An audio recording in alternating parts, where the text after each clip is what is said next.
It's like 11:30 at night, and I'm in my car with my doggy.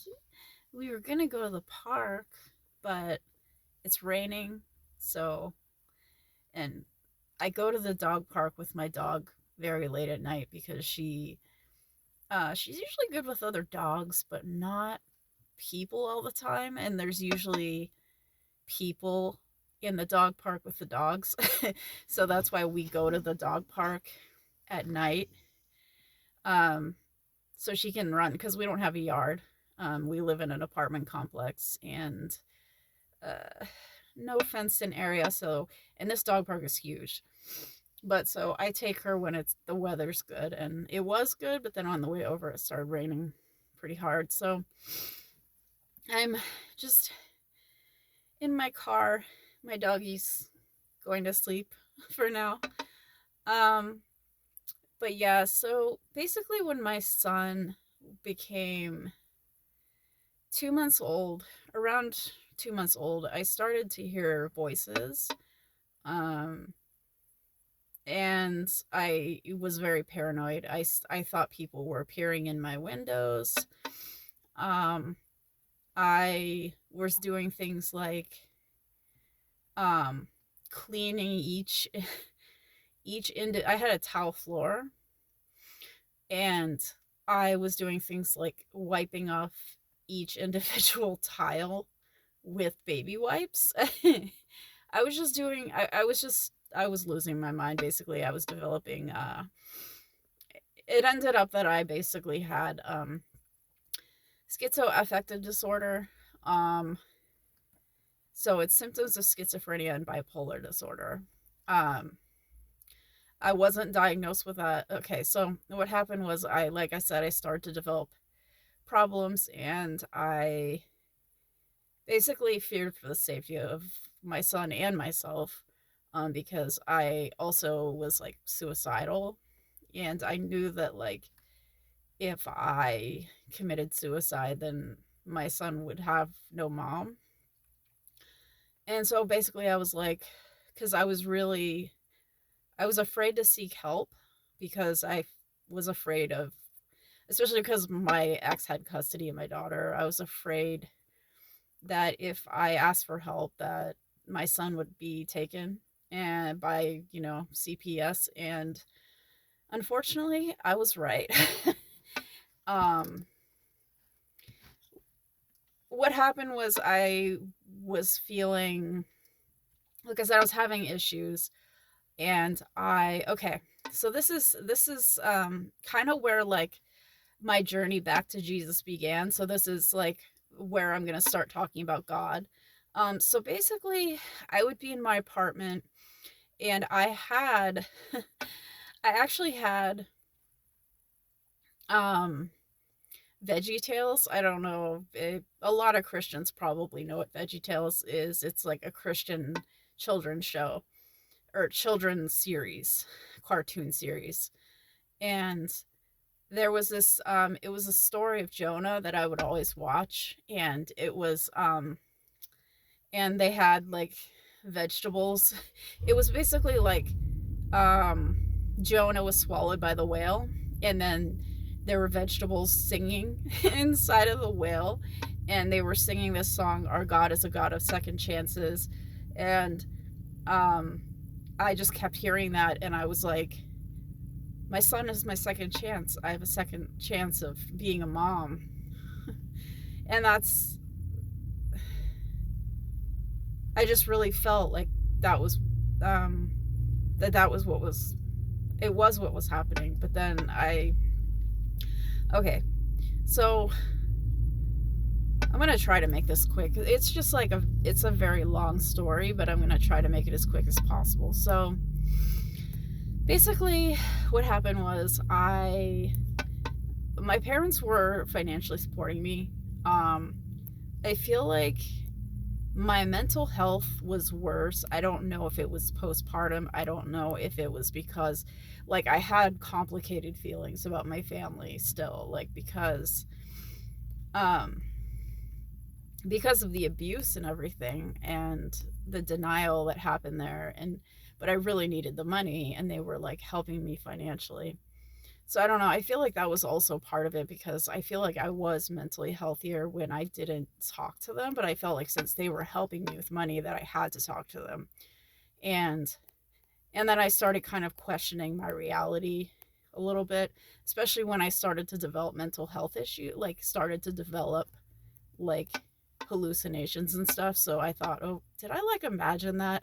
I know now that I didn't, but at the time I was like, I don't know, I was just having a lot of conflict internally. But anyway, so they were sending me money, but obviously anybody that has a kid knows. So when I had my daughter, I was using, I did use disposable diapers sometimes when I had money for them, but usually I didn't. So I would use cloth diapers. When I had my son, I was like, I'm not doing cloth diapers again. But unfortunately, as I'm sure any parent watching this knows, disposable diapers are very expensive. And I just kept going through them. And then I started to feel like, okay, my parents are sending me money, but I was living in California. I'm still in California. And, I was in low income housing. I had help, I had help with everything, but it's still California. And I couldn't do it on even the money that my parents were sending. So I got to a certain point where I was like, I think I need to get a job. And I had a job while I was pregnant with my son. And so I didn't want to go back, but I felt like it was so stressful for me to struggle the way I was, but I didn't have anyone to watch my son. But I thought maybe I could find childcare. And there was a childcare center very close to me. Well, it was like I started looking. There were some that were kind of course, because I'm not, like I said, not have that much money. So I was like, I have to get the cheapest childcare I can. And unfortunately, that can mean not the best situations. And there was one lady, I felt like she was pretty okay.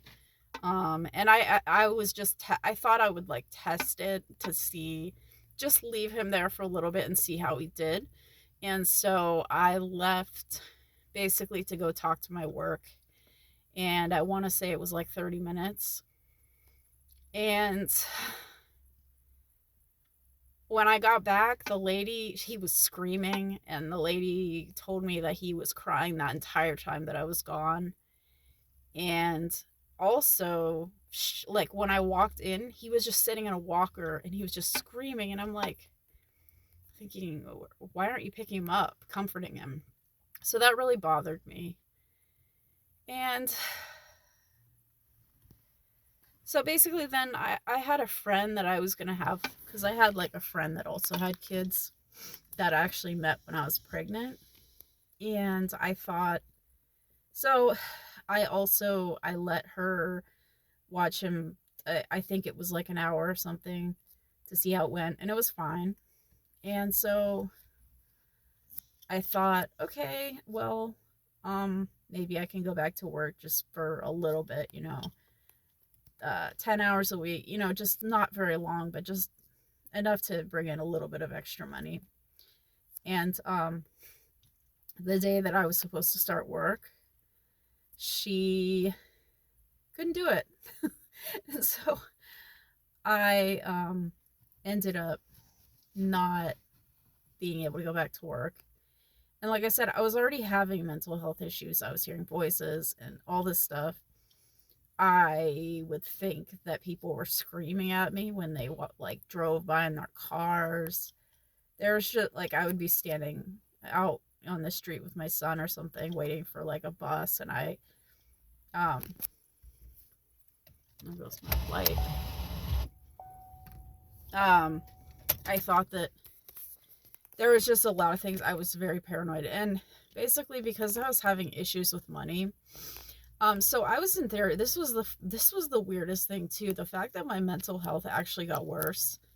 I was actually in the mental health system, very much so. I actually had twice a week therapy because my therapist knew that I had issues before, and I think she really wanted to help me be able to have my son and all this stuff. So twice a week. So once a week, she actually came to my house to meet with me to make it easier. And then the other day, I would go to her office. And so it was one of the days that I was supposed to go to her office, and I was walking. It depended on the weather. If it was a nicer day, I was a very fast walker. I was very in good shape, and it was a nice day. Sometimes I would just walk instead of taking the bus because the bus actually sometimes was a little annoying because I had to wait. And sometimes I could actually walk there faster. So like if it was a nice day, I would just walk. So we were walking through a neighborhood, and this lady, I saw that they were giving out food. They had like free food. Just this random house in the middle of a neighborhood. And they walked up, and they were like, "Do you need some food?" And I was like, "Yeah," because I was struggling, like I said. And this lady said, "Do you believe in God?" And I was like, because and the reason why it was like such a God timing thing was because the day before I was praying, it was like literally the night before that I was praying, and I was like, "Please, Lord, help me. I can't afford like we had food, but it was getting to be hard because I was breastfeeding, and then my daughter was there on the weekends too." And it was just getting to the point where it was like, this is, and of course my son's starting to eat solid foods. He was 8 months at this point. And, of course, 8 months, they're not starting to eat food. They're, getting to where they're eating more and more and more. It gets to be more as they're older. And so the next day, literally the next day, I'm walking down the street, and this lady's like, "Do you believe in God?" And I'm like, "Well, yeah, but now even more." Because it was totally like the answer to my prayers. So I want to say about a week later, I basically, like I said, I was having a lot of mental health issues, and I needed to go to psych emergency services. And because I had contacted my therapist, and they were like, "Do you have anybody that can take care of your baby while you go up there?" And I didn't really know anybody. Like I said, my friend was very unreliable. And the lady that I met, and she actually turned out to be a pastor's wife. And I was like, "I don't know anybody else." And they seem like they're really, like, we had gone over to her house. I felt like they were really good people. And so I said, "Pastor and his wife." And so they had him at their house. And then the next day I showed up, and I guess they knew that I was still having mental health issues, and they were like, they said that, like, "Okay, we can go to church together." So we were going to church together, and they also were like, they had him at their house, but they would, I would come over several times a day to nurse him, and because they didn't want it to be traumatic. And so it was like I was there, but I was also getting help at the same time, kind of. Um, and then because I was having issues, I also, I had actually called, well, I wanted help from CPS because I was having mental health issues, and I thought stupidly that they were going to actually help me. So called CPS, and then basically the social worker came over. She met with us. She actually had me sign a paper. This was what really made me mad. And every time I look back at it, it makes me more mad. But she actually, it was a paper, and it was like, my dog just farted. I don't know if you heard that. My dog farts a lot, and she's very stinky. But anyway, so my so the social worker came over.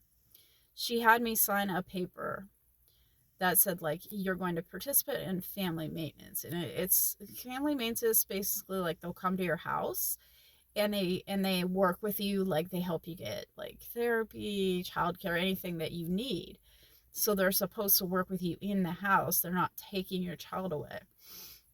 And so I signed it and I thought, okay, cool. So they're going to help me. And then social, the pastor's wife asked the social work. Oh, also, so my mom had shown up. And then the social worker asked, or the pastor's wife asked the social worker, can she take her son home? And they said yes. And so took my son home. My mom was there with me. My son was really happy to be home. I could tell he was just like nursing, peacefully sleeping.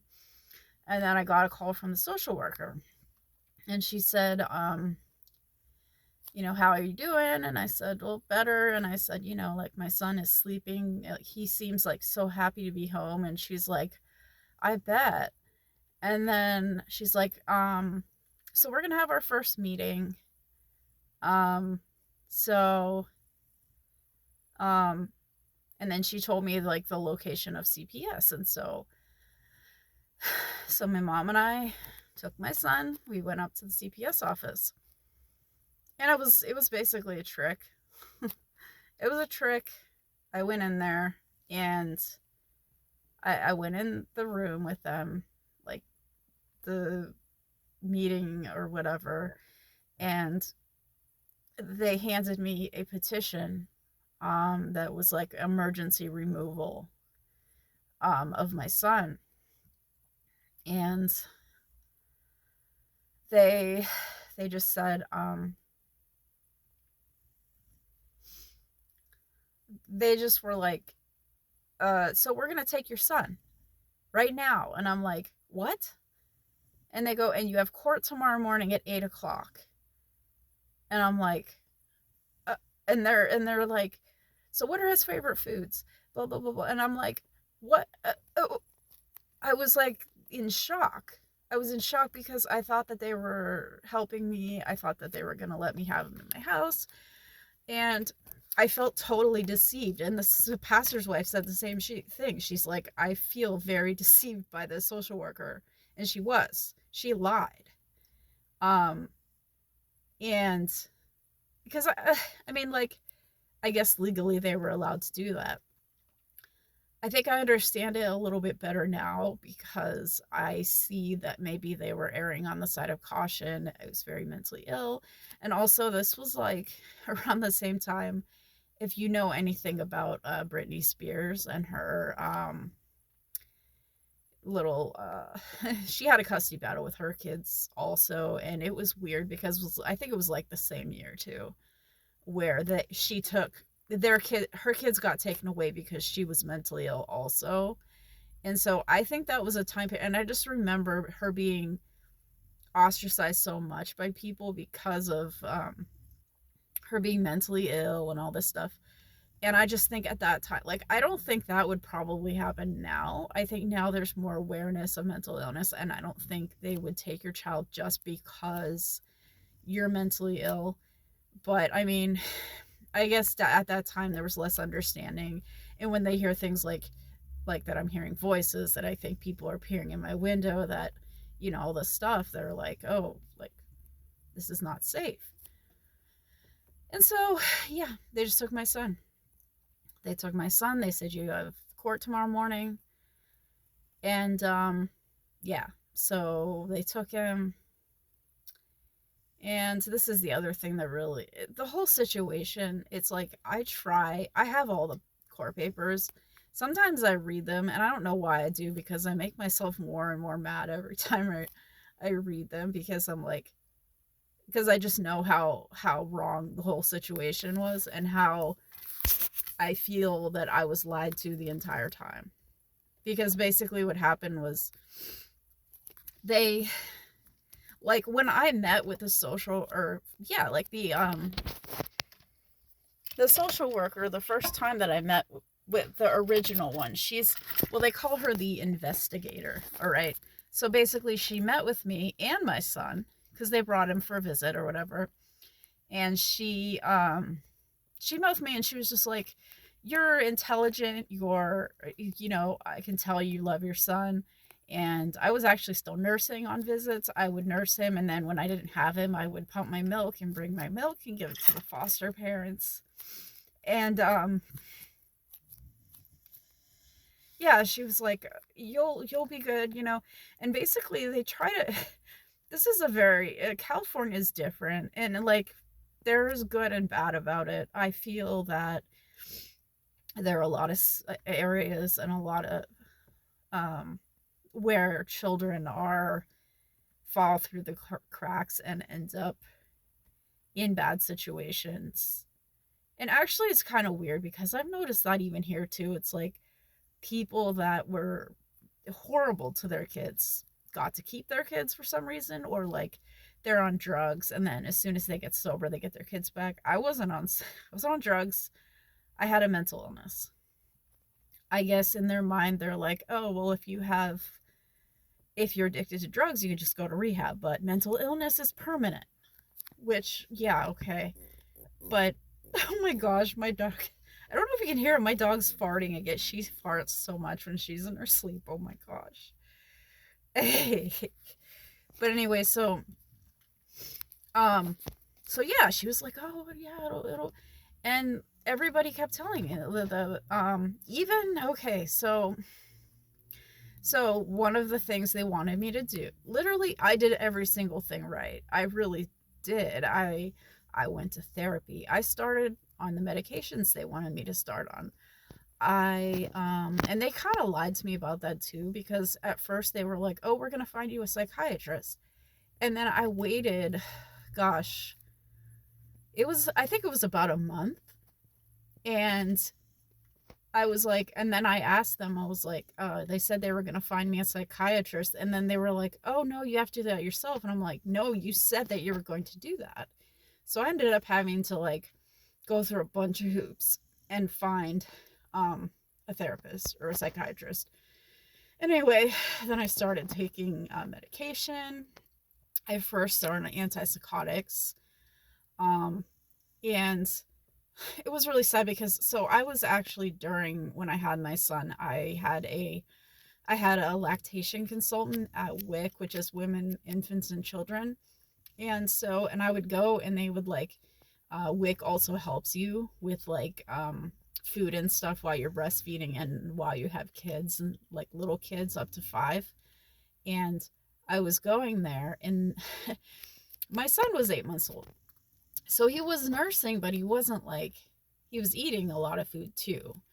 And so when I started on this antipsychotic drug, they were like, well, since he's not nursing that much, and he's nursing, but it's not like his primary source of food. So it's probably okay for you to nurse and still take this medication.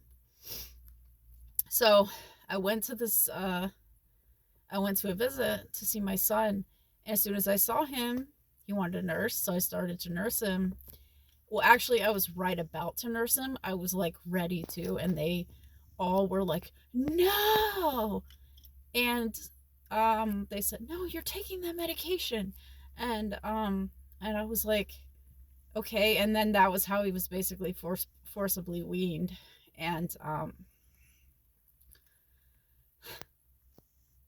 this is the kind of stuff that always gets me emotional, is just like the bond of my children being ripped away from me. It's like the hardest thing I've ever been through.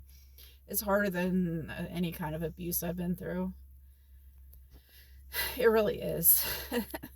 It's worse than being raped. It's worse than being molested. Like, this is the hardest thing I've ever gone through with, not having my kids. It's just traumatic, especially when your kids are that attached to you and you're just with them all the time, and then all of a sudden it's just like ripped away from you. It was pretty terrible. um but yeah, I started to go. They had a parenting coach that I was supposed to meet. I met with her. Okay, I had meetings 3 times a week. I only got to see him 3 times a week, 2 hours each time. I was early to every single visit. I always brought food. I always brought, toys, stuff like that. And there was a parenting coach there that was supposed to help me when I was there. And so, because I really didn't want to lose my son and I wanted to do literally everything to in my power to make sure that that did not happen, I literally did literally when I say I did everything. I even did more than they wanted me to do. I and because, see, the thing is, the thing that really kind of annoys me is that when I had my daughter, I think that I really had a good sense of what I was doing. I was going by like my maternal instincts, doing what I felt was right. But because my ex had gotten custody and now I was in this situation, I was so afraid of, especially because they, I don't know, a lot, some of the things I did I felt were a bit unconventional as far as like, um at the time, I don't know, that I felt like I had to like, um I felt like I needed to ask questions, and also I really did want to know. Like I literally wanted to ask a bunch of questions because I wanted to know. I wanted to make sure that I was doing things right. And like I wanted to make sure I got my son back. I genuinely wanted to be a better parent and everything. And so I was asking so many questions, so many questions. And I thought that was a good thing. I really did. I thought, oh, well, like they want me to learn, right? They want me to ask questions. And it was really weird too because the parenting educator, she actually she said that CPS wanted her to go into like my hearing or whatever, to decide about to decide about um whether I would get my son back, basically. She said that CPS was trying to tell her that she needed to basically say something to um make sure that I didn't get him back or something. And she actually told me, she's like, I think they're going to be very surprised that I'm not going to say what they want me to say. And I'm going to, oh my gosh, my dog is so funny. Ugh, this is like, I think she's farted like 10 times since we've been in the car. And I just took her to the bathroom. And she farts so much. And it's so funny. Like, I don't know if you can hear it. I'm just explaining because I don't know. Maybe you can hear it, maybe not. But anyway, she does it way more in her sleep too. It's so funny. But yeah, so I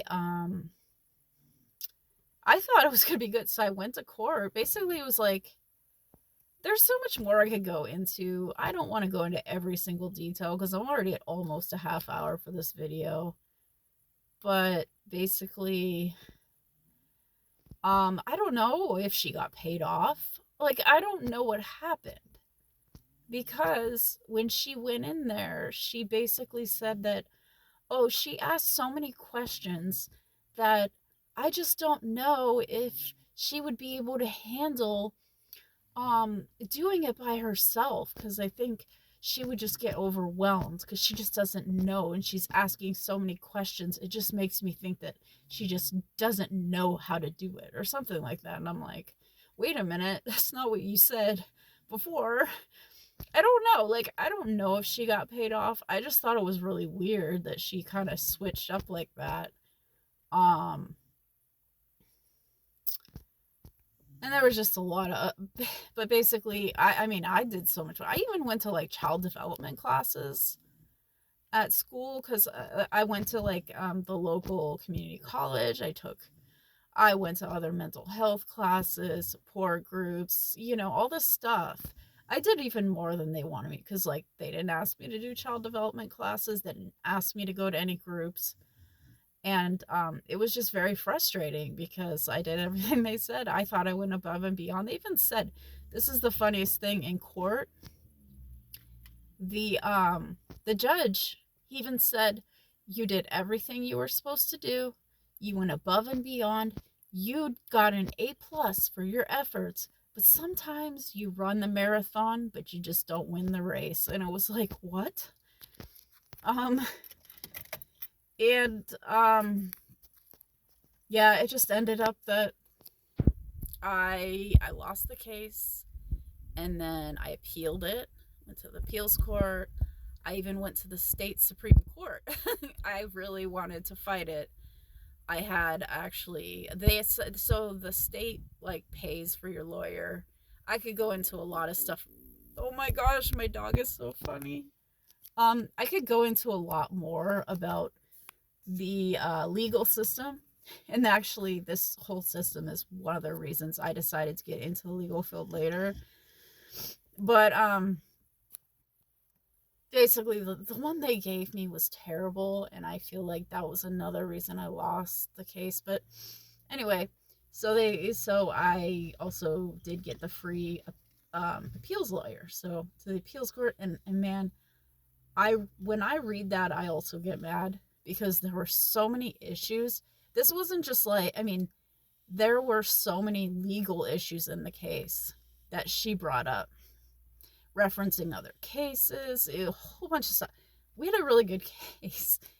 It was denied, and then they won't pay for you to go to the Supreme Court, the state Supreme Court. So I found somebody actually that did it for free. But unfortunately I guess she was an attorney, but she was like out of work, and I think I really shouldn't have depended on her.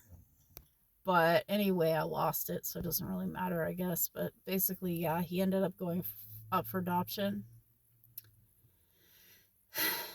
The last time I saw him was he was 2. So when this whole thing ended, he was 2 years old, and yeah, it was pretty messed up because they went from the 3 visits a week to, and that was the funniest thing. So you would think, well, okay, so I'm going to try to be brief about this. The issue, there weren't any, what I would think would be issues that would prevent somebody from getting their child back if something was observed in issue observed in a visit, to me would be like acting really crazy, mentally ill, hurting the child, not showing up on time, being combative with the staff, showing up drunk. Like, I didn't do anything wrong, really. And the things that they put in the report were just absolutely ridiculous. Like they said, one of the things was I had started medications, but when the child is under 5, they only give you 6 months. And if you aren't like where they want you to be in 6 months, they just terminate your parental rights. And if I had known that, I never would have involved them at all. I would have found some other way to deal with it. I would have maybe gone to some support groups, something. I am very sorry, actually, that I relied on them. I don't know why I thought asking the government for help was going to be good. It was terrible. And honestly, I don't even know if my son's okay. I hear about him, I get updates, but I don't really know. I've heard that they traffic kids, and I don't know. I just don't know. I mean, it sounds like he's okay. He looks okay in pictures, but I don't know. I don't know. I don't really know because I haven't seen him since he was 2. But basically the reasons they gave were that because when you start taking psych meds, it takes a while for it to like fully get into your system. So I started off on the antipsychotic, and then after that they added like an antidepressant, and unfortunately I was still depressed, and also the situation was depressing. Obviously it's depressing. I don't get to see my son hardly at all, and it was hard. I was happy to see him, but they observed me being depressed, and they said that I was making my son depressed. They observed that we were depressed together. Oh, I got surprised. The situation was not good, but they used that as a reason because I was still depressed. They were worried about that. And then also There was this one incident. I just don't even understand. So my son, like I said, he was 2. He was running. Oh, actually, I think when this happened, he was like 1 something, but he was, you know how kids will just run off randomly. So we went outside. He started running towards the parking lot. No, there were no cars coming, but he's little. There's a parking lot. I don't want my child just running out to a parking lot. And I just grabbed him. I just grabbed him because I didn't want him to run into the parking lot. And it was actually reported that they were afraid. They said because I didn't just use my words when he's running into a parking lot. I'm sorry. If my child's running into what could be dangerous, I don't care if there wasn't really any cars there. I was being maybe I don't know. I just felt like I want to grab him just in case. Like I didn't think that was a bad thing, but they said because I didn't hurt him. I literally just grabbed him so he wouldn't run into a parking lot. They literally said because I didn't use my words. This is ridiculous. It's just a ridiculous thing to try to say that you should do with a child that young. He wasn't going to understand. Yeah, eventually he would understand if I just said stop or something. But he was like just running. Like I basically they were like, "Well, um she just grabbed him and picked him up and instead of just using her words." Okay. And then there was like another report where they said that I was playing a we used to play a game where I just called it 2 hands in the air, and I would just put my hands up in the air, and then he would like excitedly put his hands in the air too. And he was like 2 years old, and they said, well, in the report they said this is something that you do with little babies. This is not age appropriate. I just don't think that she can adjust to age appropriate things. And I'm like, what?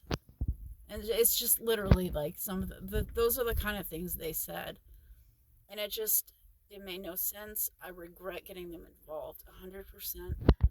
I don't recommend that anybody turn to the government for help. Turn to the church, turn to God, turn to support groups, you know, make some other mom friends. Like there's so many other, and it makes me so mad at myself too because I'm like, I know that there are so many other things I could have done. And like, yeah, I was naive. I didn't know that I was doing. I thought they were gonna help me. I thought that it was gonna turn out like I thought that they were really gonna help me. But now it's like I feel so dumb. I feel like the mental health issues. Yeah, it was a big deal, but I feel like there were other things leading up to that. There were other actions I could have taken. There were other steps I could have taken, other things I could have done that would have prevented that whole situation. Even like budgeting better. I could have started like there's just other things I could have done that it didn't. And I know I can't change it now, but I really just feel dumb for trusting the government. The government I don't think that they're the type of. I just don't. They're not a good organization. CPS might be better now. I don't know, but it is true that they do traffic children, from what I understand. Like I said, I think my son's okay, but I just don't know. And it's like not. I feel like if a kid is being, molested or beaten or something like that, or the parents are doing drugs in front of their child or something. I think those are situations where it's like, yeah, like they need to take the kid. But in my situation, I'm just like that was not the right avenue for me. I shouldn't have done that. I think I think that God was trying to help me too. And that's the other thing that when I met that pastor and his wife and like I think that if I just like maybe became friends with them spent more time with them, started going to church with them and stuff instead of going through all this. Um, I don't even know if I would have needed to go to psych emergency if I had just. I feel like God was trying to. That's why I make. That's why I get so mad at myself because I can look back and there's. It's the same with my daughter, but especially in that situation, I was like, man, I prayed, God answered. I don't think He wanted me to. Some people think that it turned out. I mean, sure, God's in control. God is sovereign and everything, but I feel like there are times in your life where God is trying to help you, and it happened with my son that time, and it was very very blatant. Like, here's a pastor and his wife, they're giving you food, they're inviting you over, they're really nice, they're helping you, like you like I feel like that was God trying to help me. And I guess I didn't have enough faith. I didn't get saved, you know, but I feel like that was what God was trying to do in my life, and that I think it would have worked out if I had trusted Him at that time. Instead of trusting God, I trusted the government, and that was not right. If I trusted God, I think would have been able to raise my son. So yeah, so I guess that's the sad start to my journey to God. But I look back and I think, I always look back and I think if I had trusted God, then so many things would have been different. Um, like, I know that God doesn't want me to live in regret. I know that now that I'm saved, like all my sins are covered and all that stuff is. But when it comes to your children, it doesn't matter. Well, it matters that I'm forgiven. Of course, it matters, but you're never gonna look back as a mother and not regret things. I'm never. When people, I think sometimes people in church will say things like, "Oh, well, you don't have to live in regret," and it's like, I know that I'm forgiven, but like, let's use another example. Let's use a more extreme example. Say somebody murders somebody, okay? They go to prison. They get saved in prison. Um, yeah, the sin is covered, but do you think the murderer who has repented is ever going to say, I can't live in regret? I can't ever say that I regret murdering this person. That's not how it works. And when it comes to your children and knowing that you failed your children, you're never going to not regret it. You're never going to not look back and say, if I had done this differently. I know I can't change it now, but I just know that if I had trusted God, if I had if I had given in to what I think He was trying to do in my life, drawing me to Him, sending people into my life, instead of even trusting in my therapist. I mean, like I said, I was going to therapy twice a week. I was actually getting worse mentally. I was getting worse. I don't think it well, I just think I had too much trust in the wrong things. I trusted the mental health system. I trusted the government instead of trusting God. And I feel like if I had trusted God, everything would have been different. And I know that it would have been different. And it's just one of those things that I'm never going to not regret. And it's like I said, it's like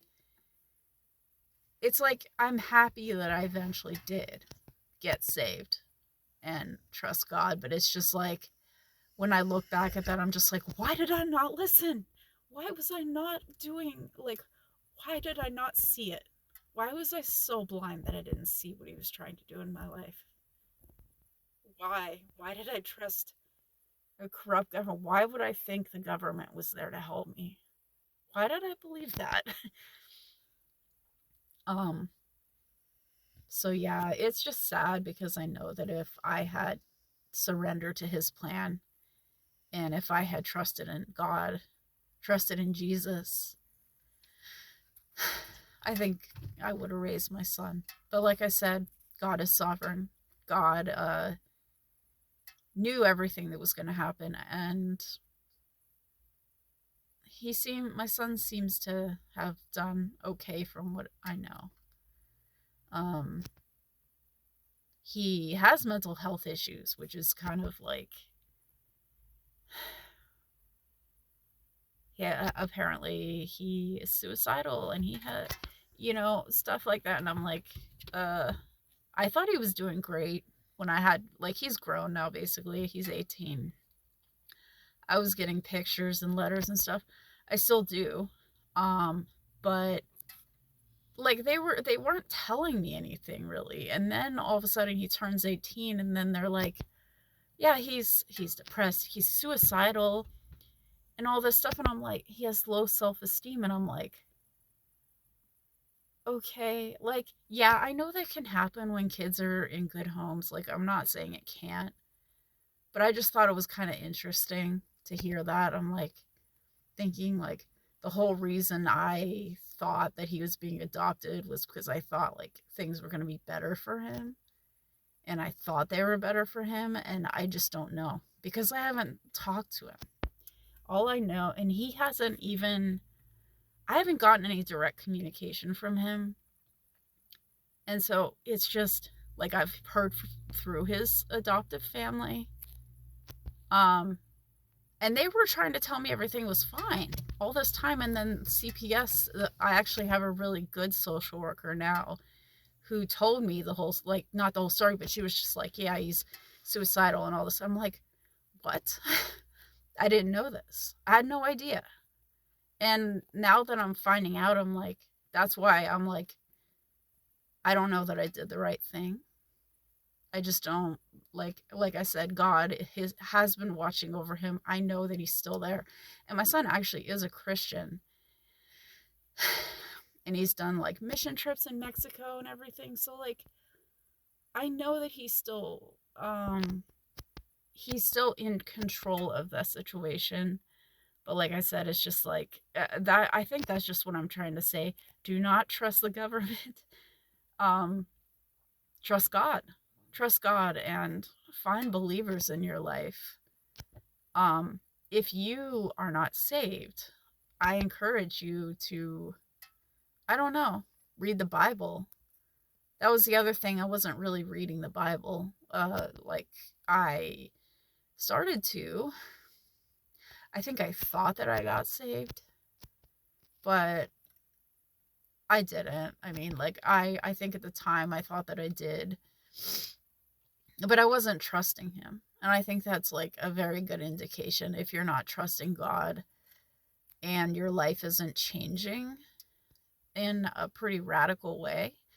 I think that you have to question whether you are saved. And so that's what I think happened. I think that I thought I was saved, and I wasn't. I didn't trust him. And it just, not trusting God, just it results in a lot of really terrible consequences. And a lot of people are like, you did the best you could, you were a young mother, you didn't know what you're doing, blah blah blah blah. Okay, but